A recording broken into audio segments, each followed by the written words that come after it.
We are live. So, hello to the Hello. Shay. Absolutely gorgeous to have you here on my page. I'm just going to say hello to anyone watching. So, if you don't know this beautiful woman, you will soon. This is Shay Johnson. And I met Shay. She was doing a presentation at a My Vibe networking event that I was on for women. And all of the women on that call were sitting there just hanging on every single word of yours, Shay, because you spoke our language. And after that, I had to just get in touch with you and say, oh my God, I love you. And say how wonderful you were. So we had a chat afterwards, didn't we? And I just felt like we were so like-minded, and you felt the same way. So we thought it would be really fun to just jump on here and talk about what it's like to run a soulfully led business, I guess, is the kind of theme, isn't it, of our conversation today. And anyone watching, feel free to comment as we go. I'll try and check comments on my phone here. And if you've got questions, please do ask them. And if you're watching on replay, #replay, so we know you were here. And we love to know who was here, and we'll follow up with you later just to, if you've got questions. But yeah, so I'm going to hand over to Shay just to say, if you can just say who you are, what you do, or what you're leading into doing. And then I've got a bunch of questions and we can just have a beautiful chat. Yay. Thanks for having me. Yay. You're welcome. I'll tell you, yes, a bit about me. I'll keep it concise. I have been many things in my lifetime. At the moment, I call myself a soulful copywriter. Yep. And also a business mentor for women who want to infuse their businesses with more pleasure and nourishment. That sounds fun. Absolutely. And I think we'll get into some of it today, I'm sure, but my journey with business has really made me see that it's not always easy, and it's not an easy thing to tap into your heart and your soul as you journey through the world of starting a business and growing a business. And I'm just so passionate about women caring for themselves and not burning out. Yeah. And also in regards to copy, just infusing their full heart into what they share with people, because it just feels better. It just is such a nicer way to show up in the world and be in our businesses. So nice. Yeah. It's like a breath of fresh air. Every time I connect with you, it feels like I'm breathing in fresh air. When you talk, it's just like, oh, doesn't that sound beautiful to anyone watching? I'm sure you're getting it. Yeah. So it's not, you say it's not always easy to do that. So you haven't always done business in that way, I'm assuming. This is an evolution, has been an evolution for you as it has been for me. Absolutely. Yeah, a real evolution and a real journey. Yeah. And so when I first left school many years ago, I went straight to university and I studied social work. And I did that for around 9 years, and it was very I worked for the government, and it was very bureaucratic, and there was a lot of red tape and processes and procedures, and you were allowed to have a 30-minute lunch break and had to 9 till 5, 4 weeks holidays a year. And I think you become brainwashed. I'm going to call it brainwashing. Over the span of your career, and you've seen your parents live out these same rules as well. And I can't wait to hear about your experience, because I know for me, when I did go and start my own business, I thought that I didn't even question the rules. I just thought that was how you did work. Yeah. So I took all of these things with me, and then I wondered why it felt hard and not pleasing at all, and not soul-led. So yes, it's been this real journey over the years, coming to understand how I want to run my business, and challenging all of these norms that are out there from my corporate life, and then from the online world as well, about what it means to run a successful business. Yeah. 100%. Totally. So I did the exact same thing. I grew up in the corporate environment. My father was, had a strong work ethic. He worked long, long hours. I believed, there was definitely a belief that I had that, no pain, no gain, all that stuff. You've got to work hard to be successful. And working hard meant for me sacrificing almost everything, including my health, my relationships. I was in a shocking marriage. We weren't going well. I, had to have carers for the kids because I was working so often and so long. And I was on this mission, to climb the corporate ladder. And it was, I was in a terrible state of being, but I was so driven in that way that I didn't even notice until I kind of hit rock bottom. Like, I don't know if you had like a moment where you hit the rock bottom and then you go, fuck. But that's what happened for me. But then, like, as you said, I got out of it, started my own business and made all the same mistakes. Like, thinking that I had to fit it into that same, I hadn't unlearned what I needed to unlearn. Like that. So I talk a lot now about unlearning, because I think many people have got a lot of unlearning to do, because it doesn't have to be like that, right? It doesn't have to be. Absolutely. I think too, when I left like my normal job, I thought that I was dissatisfied with that role and that system, if that makes sense. I didn't realize that it was actually like something that I had more control over when it came to running my own business. I'm not sure if I'm being clear, but yeah, I thought that the key to my happiness was to start my own business. And it took a long time for me to realize that it's not about running a business, it's how you run it. Yeah. And I see so many women, and I've been the same, where we feel like a bit of a victim to our business and like we're getting taken for a bit of a ride. Yeah. Whereas I think my teachings now are really about reminding women that they are like in the driver's seat of their business, that it is this beautiful vehicle to create great change in the world. And then, like you said about unlearning, there's all these things that we have to unlearn so that we can redefine our relationship with our work. Yeah, I agree. And I know what you're saying, you around that, leaving and going into the business thinking that would solve all the problems, but it wasn't. It's not like that you just go and start your own business and do what you're passionate about and then all your problems are solved. It's the how. Yes. And it's taken me 3 years to get to that, the place where the how now is so easy for me that it lights me up.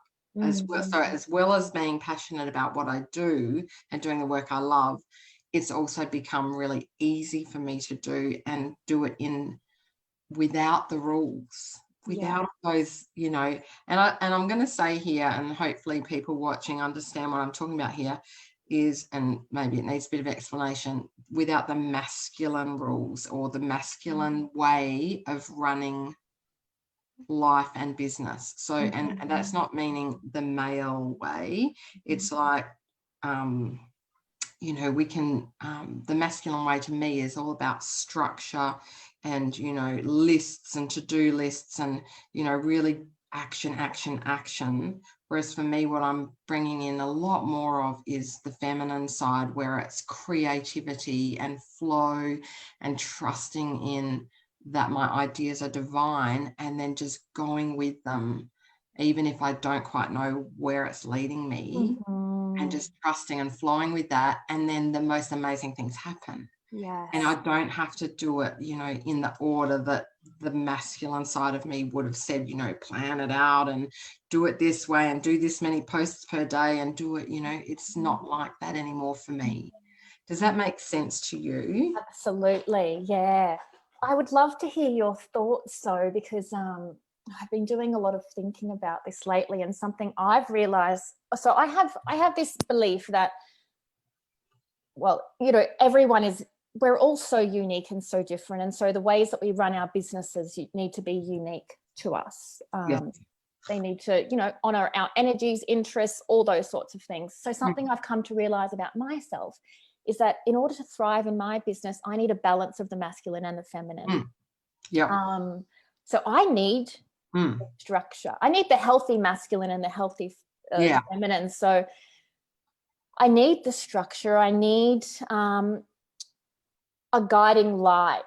I don't set very rigid goals for myself, but I need a little bit of a guiding light so I sort of know where I'm walking forward to, and that keeps my drive going and that momentum going. But then I need the feminine side of things too, that allows me to ebb and flow and change and morph, and tap out of my business if I need to, and really like sink into my intuition and be still, so that I can, you know, receive the wisdom that needs to drop in. But I think the corporate world, for me, it was so masculine that initially I'm like, I'm going to reject all of that. Like, I'm just going to really try and like go with the flow and like be spontaneous. And then I found like, okay, that's not working either. So what parts of that resonate with me and do I want to invite back in, and how can I infuse them harmoniously into my life and into my business? Yeah, that makes so much sense. I did actually, and that resonates for me too. And I'd say that would be for most people. I can't imagine anyone not wanting any structure whatsoever. But as you say, everyone's unique and they're going to have their own, you know, different needs and at different times, because we're not the same. We don't wake up the same every day, right? So for me, I remember I did a post on it the other day that, you know, one of the things I do is use all that, those frameworks and planning tools and scheduling and all that. I've got all that in my toolkit. So I use it as a scaffold, and then I create a loose, you know, I use structure loosely, if that makes sense. So I have a bit of a structure that I follow, and then I can swirl around inside that, and it doesn't, you know, and then if it all goes pear-shaped, it's like, well, that was meant to happen too. So like I, you know, have the structure, swirl around, and then just let the magic happen, you know. But planning, having a vision, I think is important, particularly I think as you're growing and changing and your ideas, like you're in a transition now to I don't know if you're moving away from copywriting, but you're opening a whole new channel of your business into helping women create this beauty in their lives and their businesses. And so you want to have some clarity with where you're headed. You don't want it to be just like a, you know, darkness in the distance, because then you've got nowhere to go. But you don't have to have it set in stone, you know, and meet this goal and tick that goal off, you know. Yes, absolutely. Yeah. I guess one thing, you know, this all sounds very beautiful in theory. You know, like, you know, embrace ease, follow your intuition, go with the flow. But I know for me, I'm at a point now where it's an easy thing for me to do most of the time. Yeah. When sometimes it's not. When I'm very busy, when I'm spending a lot of time in my mind, it can be quite challenging for me to tap into that. Yeah. I remember in the beginning, it was almost a moment by moment decision that I had to make to show up that way. And I just wonder if that was the same for you as well, and how you sort of made that transition over time. Yeah, that's a good question. And it sounds all, you know, oh well, they're talking about that, but how do you actually do it? And how do you move from being the other way to this way? Well, for me, I guess it's really only happened this year. And for me, it was through spending more time in circles where that's the norm, and having a coach who really, how she runs her business. So Carly Marie is my coach, and she talks about this, and through her talking about it and me hanging out in her energy, I just found it started happening for me. Like it was like she'd given me permission to let all that other stuff go and to just be more in touch with, you know, what the divine is telling me to do. And so for me, it's actually like, it's quite I have a belief now that's really only been this year. I believe that every idea I have is divinely inspired. And that for me, the best thing I can do with that is just action it and trust that it's right, rather than question it. And if I have to question it, then I'll do that. But I'll know that it's just me getting to the point where I'm going to action it. Like it's not even up for negotiation anymore, in a way, for me. Like, so for example, I had the idea for this new program I'm about to run, and when I first had it, I thought, no, I don't think that's what I should do. But I had to like dance with it for a while, and then but once I could get behind it, then I went for it, all in, even though I was like, oh my God, really, I've got to do this. And since I did that, such beautiful things are happening. So it's that, for me, it's been trusting in my ideas that they are taking me in the right direction. That's been probably the number one thing that I've shifted and been able to do. Beautiful. I think what you said too about your coach, I think it's so important to have role models in our lives and in our businesses who do have similar values to us. Social media, for example, is so noisy, and the way that we run our businesses, like, it's not the norm. It's not sort of the, what's the word? We're not the majority. No. And so much noise on social media is about that push and about the hustle and about doing things even if they feel wrong. Yeah. So something I did at the start of this year was I unfollowed everyone on my social media. I think I'm back up to maybe 15 or 20 people now. Yep. Simply because the noise was just preventing me from understanding and hearing my truth.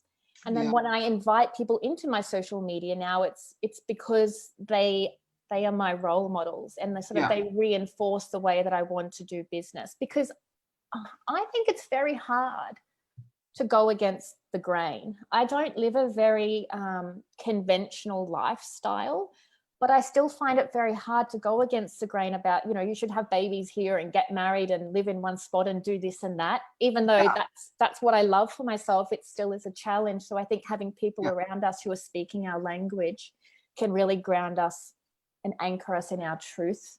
Yes, I agree. Yeah, and because they're kind of like leading the way and showing you that it's possible, and when you can see it's possible, you're like, oh, okay, I'm going to give that a go. I'm going to trust that works. Yes, it works for them, which means it will absolutely work for us. Yeah. I think in terms of like talking practically, that's a great piece of advice to offer people. It's that, like, just give it a go. What have you got to lose to follow a little nudge that you're feeling, and create and birth this offering that wants to come to life? Like, the worst that could happen is that it doesn't work out, and then that's okay. But like, imagine if it does, and imagine if you've done that in a way that feels more heart and soul led. Oh my gosh, that just sets you off on a whole new path. Yeah, absolutely. Yeah, just giving it a go. And, for me, I've found since doing this, it always works out. So even if, like, and if I can let go of my idea of the outcome, that's the other thing I try and do, is say, surrender the outcome. So, okay, I'm going to do what I'm inspired to do. It feels right. I'll do it, and I'll also surrender up the outcome. So if I'm creating a new course, maybe no one's going to buy it, or maybe one person will, and just go, but that's okay, because for whatever reason it was needed, right? That's it. It's not, once you start, doing business in this way, it doesn't mean you're going to be successful in, like, the normal way people think of success, that you're going to start selling out and making millions. It's not like that. We still will fail, but for me, my failures, like, I can, and it sounds like you do too, like, you just embrace them and understand that was just a part of the journey that had to happen, and look at all the learnings, the gifts, the connections, whatever it is that came from that. Yeah. And what a beautiful That's way it. to live. I know, isn't it? And it's not, Mm. it's just not hard. You stop, if you can stop questioning everything, because I see a lot of people, you know, oh, shall I do it this way? Shall I do it that way? I'm not sure. And they spin and spin and spin. And that's really, when we're in that state, questioning ourselves over and over, it's not a very fun way to be, I've found. Like, I've done that. I've been there, done that, because I'm trying to get it perfect. And it's just not fun. Yeah. Right? No, Yeah. it's not fun at all. And this is like something that's so important to me, is about like business. I honestly, business should be pleasurable. It should be fun. Yeah. It doesn't mean that it doesn't come with stress. Of course, like running your own business and having to like make money for yourself, you know, that comes with a degree of stress. Yeah. But I refuse to get sucked into this idea that it has to feel hard. Yeah. And that it can't feel exciting to show up to our work every day. Like, I just refuse to believe that. Yeah. Yeah. Yeah, Right. it's so exciting to reimagine like what our businesses can be. Yeah. Yes, exactly. And so, yeah, it is. It's very exciting. And in terms of like, I'm just thinking about practical things, you know, have you got any other specific things that you do on a regular basis that keeps you in this state of, you know, really being soul led? What sorts of things do you do that maybe other people might want to hook into or learn about or understand? I feel like, look, and it's so overused and it's so simple, but I just believe in it so much. I really believe in the power of silence and stillness. I really do. And that doesn't mean that you have to like sit on a meditation cushion with your eyes closed or anything like that. You could be sitting with a cup of tea and just being present with it, or going for a walk without your phone. But I just really believe in stillness and spaciousness, and just like giving our minds a goddamn break. They're so busy. They're so busy. Like, giving them a goddamn break and like let your heart speak. I honestly, I love you know, psychics and oracle cards and all those things. I think they have such a beautiful place in the world, but I don't tend to access tools like that very much for myself, because I know that all of the answers that I'm seeking are within me, and I always will just turn inwards when I need support. And even journaling, I don't journal much anymore, but that was a huge part of my journey for so many years, in just learning to like listen to my wisdom, to my intuition, and to that little voice inside me. So I think, yeah, journaling and being still, so simple but so transformational. It doesn't have to be a big thing. 100% agree with you. And it's funny you mention it now, because this morning, because quite often I'll be, you know, multitasking, listening to a podcast whilst driving or something like that. And this morning I thought, no, just sit in the freaking silence, April. Allow it to come, because that's, if we don't have the silence, we're filling the mind up all the time. And it's not that it's with nonsense, because the stuff I listen to is high vibrational, but I have to give myself that time. And I hear people say, oh, I get all these ideas in the shower, right? That's the only fucking time that they're not doing or listening to anything, right? They're not talking and they're not listening, you know, if they can leave the music out. And that's often why we get those ideas, or when we're lying in bed. I don't know about you, like lying in bed in the Holidays morning, too, when you're not doing. Yes. So that's the signal to say, well, yeah, that's because you're allowing the silence and allowing that peace. And I love what you're saying about, you know, not always looking outside oracle cards, this, that, and the other for the answers, because they are all within. And I want to say too, like, I think a lot of people assume with people, like when we talk about stillness and things, that we find it an easy thing to do and to embrace. It's actually the most difficult thing in the world for me to do, is to be still and be silent. I hate it. I resist it so much. so, like, more than anything in my whole life. I don't believe you hate it, but I know what you do. But you do, like, you do resist it. Yeah, okay. I resist it. It's really difficult for me. It doesn't feel easy at all. And I will sit for half an hour in a meditation and my mind is going the entire time. But I think it's a case of like being dedicated to ourselves. And like our mind is so used to going all the time that of course it's going to feel uncomfortable for it to come back down and to relax a little bit. So I just want people to know that if they try it and if it feels really icky and hard, like that's okay. Like it's so normal. Yeah, 100% agree. And especially if you're, depending on what, I don't know if you've read Carly Marie's books, but I like referring to her soul modes. And if you're in like super mode, which is the mode that you get in when you want to make lists and you want to get, busy, get doing. It can be really hard to stop when you're in that mode, and maybe you don't. So maybe you go, okay, I'm having a mode where I just need to do my list making, and I'll do the quiet later. But I agree with you. Like for me, it's becoming, the more I do it, the better I am, and the more, because I'm seeing the results of when I do it. Like I go, oh, I did, a half-hour meditation today, and suddenly I got 3 more clients because I got quiet enough to, to do the energy work that needs to be done in order for them to know, oh yes, it's safe to go and work with April, because she's the right match for me energetically, right? Oh my God, so true. And it's another funny thing, like when you go on holidays, we often will come, or just take a day off. We'll often come back and there'll be an inquiry or something in our inbox.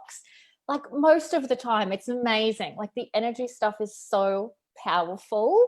It cannot, we're just taught to do all the time, but actually maybe do nothing and you'll see just as beautiful results. Yes. Oh, it's so exciting. I love this stuff so much. It is. And I feel like for me, I'm just scratching the tip of the iceberg, because I've been doing energy work for the last couple of years, but I haven't embodied it and been doing it so intentionally in my business, like calling in clients now. I literally use that technique of, and they'll only come if it's for their highest good, like it's not like I can do voodoo and but I can say, look, I really would love to work with this person, and I'm not joking, the next day there'll be a message from that person and saying, I'm just really ready to work with you. I'm like, yeah. And that doesn't require all the hustle and the going out and the cold calling and the 10,000 posts a day. You can let all that go. Yeah. And I'm mindful of the time, because I know you had to go, don't you? Yes, 1:30. Yes, it's 1:30 now. Okay. Which might mean we have to bring it to an abrupt end, because you've got to go and I don't want to keep you. And we will have to come back together another time, because that was so fun. Yeah, I loved every second. I hope our viewers loved it too. As much as we did. I hope they had as much fun. I haven't seen any comments, but that doesn't mean there weren't any. So we'll get back to comments. I'll tag you in anything. And I look forward to catching up with you again. It was really lovely to have you. Thank you so much. Okay, and how can people follow you? What's the best way to follow you? Yes, so I mostly spend my time on Instagram, actually. Right, okay. What's your name on Instagram? It's Shay Johnson, my name _. Okay, righto. I'll put that in the comments as well. Beautiful. All right, beautiful to see you, and have a beautiful afternoon. Thank you. Okay. See you later.